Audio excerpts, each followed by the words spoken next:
গাজীপুরে কালিয়াকৈরে যথাযোগ্য মর্যাদায় আন্তর্জাতিক মাতৃভাষা ও শহীদ দিবস উদযাপন উপলক্ষে পুরস্কার বিতরণ করা হয়েছে। শুক্রবার সকালে পূর্ব চান্দোরায় স্পোর্টিং ক্লাব ও গণ পাঠাগারের উদ্যোগে দিবসটি উপলক্ষে বিভিন্ন খেলাধুলা ও প্রতিযোগিতার আয়োজন করা হয়। পরে বিজয়ীদের মাঝে পুরস্কার বিতরণ করা হয়। অনুষ্ঠানে সভাপতিত্ব করেন চন্দ্রা সরকারি কলেজের রাষ্ট্রবিজ্ঞান বিভাগের বিভাগীয় প্রধান অধ্যাপক এস.এম. খালিদ হোসেন।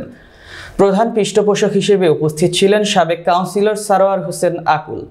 অনুষ্ঠানে প্রধান অতিথি হিসেবে বক্তব্য রাখেন পৌর বিএনপির সিনিয়র যুগ্ম সম্পাদক ও গাজীপুর জেলা বিএনপির যুব বিষয়ক সম্পাদক সাইজুর উদ্দিন আহমেদ।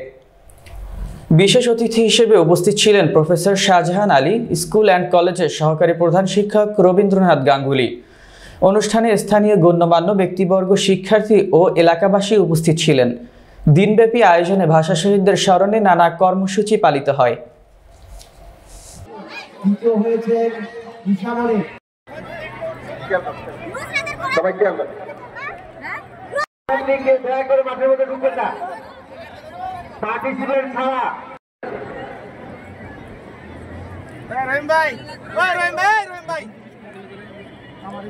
ভাই